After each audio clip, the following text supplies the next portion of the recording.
भक्तों, हर महीने में 2 बार चतुर्थी पड़ती है। एक बार पूर्णिमा के बाद और दूसरी अमावस्या के बाद। दोनों चतुर्थी का नाम अलग अलग है। पूर्णिमा के बाद पड़ने वाली चतुर्थी को संकष्टी चतुर्थी के नाम से जाना जाता है।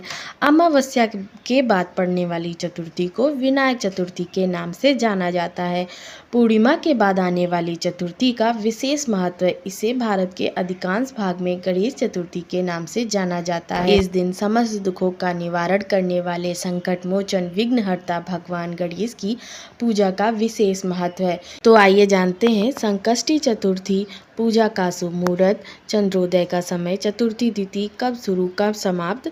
मगर उससे पहले वीडियो को लाइक कर दें और अगर मेरे चैनल पर नए आए हैं तो चैनल को सब्सक्राइब कर दें। साल 2024 में अश्विन माह की संकष्टी चतुर्थी कब पड़ रही है? साल 2024 में विघ्नराज संकष्टी चतुर्थी 21 सितंबर 2024 दिन शनिवार को है।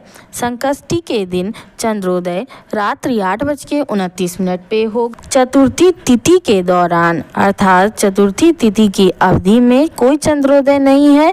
चतुर्थी तिथि का प्रारंभ 20 सितंबर 2024 को रात्रि 9:15 पे हो रहा है और चतुर्थी तिथि की समाप्ति 21 सितंबर 2024 को शाम को 6:13 पर।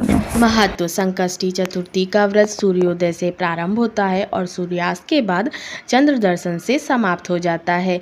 इस समय विघ्नहर्ता भगवान गणेश की उपासना करने से घर के सभी नकारात्मक प्रभाव नष्ट हो जाते हैं और सकारात्मक ऊर्जा का संचार होता है। घर की सुख और समृद्धि में वृद्धि होती है। संकट हरने वाली संकष्टी व्रत का पालन करने से घर में आने वाली बाधाएं दूर हो जाती हैं और ग्रह कलेश से मुक्ति मिलती है। साथ ही संतान प्राप्ति के लिए भी यह व्रत उत्तम है।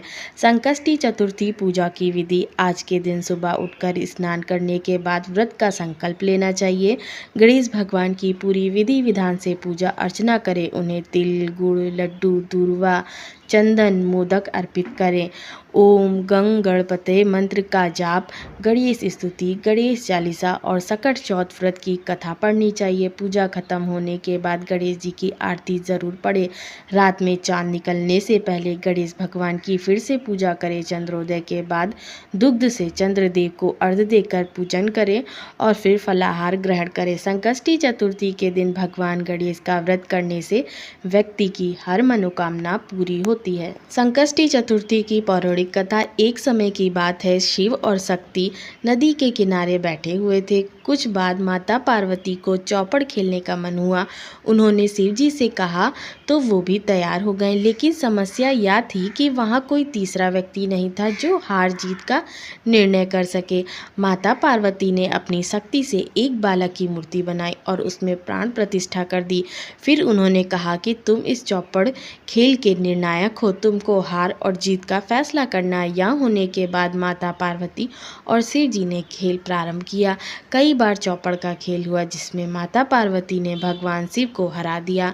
माता पार्वती ने उस बालक से खेल का निर्णय जानना चाहा तो उसने भगवान शिव को विजयी बता दिया। इससे माता पार्वती नाराज हो गईं। उन्होंने गुस्से में बालक को श्राप दे दिया जिससे लड़का लंगड़ा हो गया। लड़के ने क्षमा याचना की तो माता पार्वती ने कहा कि यह श्राप वापस नहीं हो सकता। इससे मुक्ति का एक उपाय यह है कि तुम संकष्टी के दिन यहाँ आने वाली कन्याओं से व्रत का विधान पूछो और विधि पूर्वक संकष्टी चतुर्थी का व्रत करना। संकष्टी चतुर्थी पर कन्याओं से बालक ने व्रत की विधि जान ली और नियम पूर्वक व्रत किया। गणेश जी ने प्रसन्न होकर उसे वरदान मांगने के लिए कहा। तब बालक ने माता पार्वती और भगवान शिव के पास जाने की इच्छा व्यक्त की तो गणेश जी ने उसे कैलाश पहुंचा दिया। जय श्री गणेश की।